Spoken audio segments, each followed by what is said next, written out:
There was an Israelite still living in Babylon named Nehemiah. He was the cupbearer to King Artaxerxes. He's the king that sent Ezra back to Jerusalem.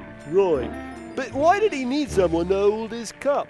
Didn't he know how? Kings were always worried about enemies putting poison in their drinks, so a cupbearer was the person in charge of everything the king drank and everything he drank out of. That's right. Kings had to trust their cupbearers so much that the cupbearer was usually one of the king's closest friends. What's that have to do with Jerusalem's walls? Well, another Israelite who'd been to Jerusalem told Nehemiah that the walls were in terrible shape.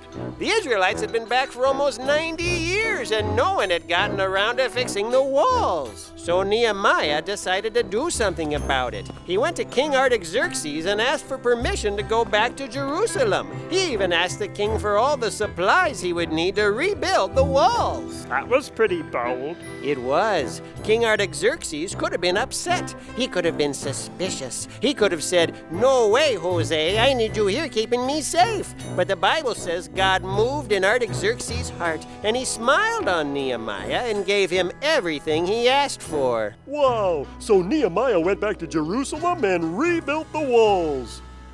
Did those pesky neighbors mind? You bet they did. They didn't want Jerusalem to be strong again, and strong walls make strong cities. His neighbors sent Nehemiah threatening letters, trying to get him to stop, but Nehemiah kept working.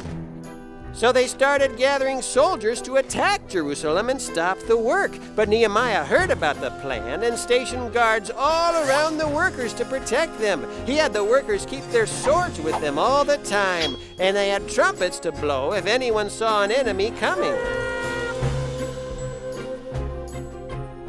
Nehemiah asked God to give them strength to finish the huge job, and before their neighbors could do anything about it, Jerusalem's walls were done.